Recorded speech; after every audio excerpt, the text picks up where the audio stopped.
Dito na po tayo sa tulay. Isa na to sa pinakamalalim na tulay. Ayun, nakakalulang tingnan. Ito po. Kadalasan dito, pag umihinto, nagpapapicture kasi kakaiba. Ang daming mga puno, saka malamig. Saka dito, bago ko tayo magpatuloy sa Lula's Heaven, madadaanan mo to. Itong tulay na to, dito muna nagre-rest yung mga tao. Muni-muni, tingin sa mga ilalim, pero nakakalulang tingnan. Kita mo naman yan. May nagtitinda pa ng mga bata. Ngayon, proceed na po tayo sa pupuntahan natin sa Lula's Heaven Resort. Mga 5 minutes na lang po ng ating lalakbayin. Okay, let's go na tayo. Marami nag-aalok dito ng mga bata na gulay. Hindi ko lang alam kung ano gulay yun. Wala, may mga kasama ko. Picture pa. Sige na! Baka tumalon pa kayo dyan eh. Dito na mayroong maliit na palengke. Dito hindi pa simentado ang kasada.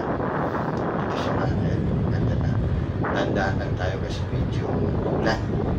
Tama ngayon napanood ko na dito sa lugar na to, kadalasan po ulan. Kaya kahit wala kayong kalaban sa mga sasakyan, konting ingat lang. Kasi isa ito sa medyo delikado.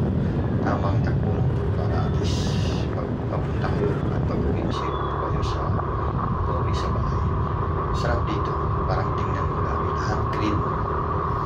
Kung gusto mo tumingin na malayo, dito na kaya pa siya na kayo dito sa papuntang Lula's Heaven Resort.